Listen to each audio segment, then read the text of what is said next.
The stage is set, the tension is thick, and tonight, it's win or go home. For one of these teams, welcome back to Beyond the Box Score, where we break down more than just stats. We deliver the stories behind the numbers. And today, all eyes are on Game 6, New York Knicks versus Detroit Pistons. The Knicks lead the series 3-2, but momentum, that's swinging fast and it's not in their favor. Let's talk about what's really happening. New York came into this series as the clear favorite. Jalen Brunson was torching defenses, and Josh Hart was the heartbeat of their hustle, but now the cracks are starting to show. Brunson has been visibly limping through his minutes, with a nagging ankle injury that flared up again in Game 5. He managed just 16 points, his lowest in the series, and wasn't nearly as explosive. Josh Hart took a hard fall and was seen flexing his wrist uncomfortably. OG Anunoby even exited briefly with what looked like a hip issue.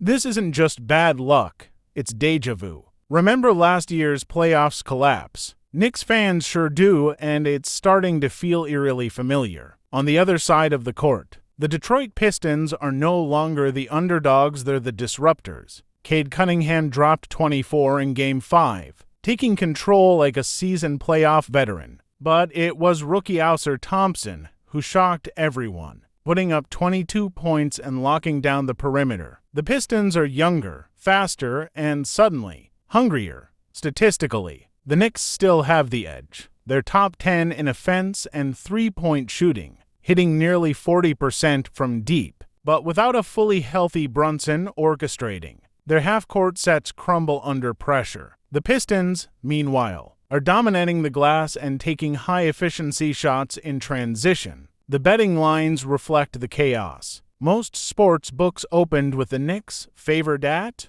7.5, but that line has moved, and bettors are flooding the Pistons' side. The over-under is hovering around 225.5, but with all the uncertainty, this one could either explode offensively or grind into a defensive slugfest. So, what does all this mean for tonight? Here's our final prediction: the Pistons at home. With the crowd roaring and confidence peaking, take full advantage of a banged-up Knicks squad. They're going to come out aggressive, and if Brunson isn't 100%, New York won't be able to keep up. Our call: Detroit Pistons 108, New York Knicks 104. You heard it here first, an upset is brewing in Motown, and if you're betting, keep your eyes on the spread and the injury updates right up until tip-off. Make sure to like, subscribe, and turn on notifications because if there's a Game 7, we'll be right back here breaking it down. This is Beyond the Box Score, where the real game begins.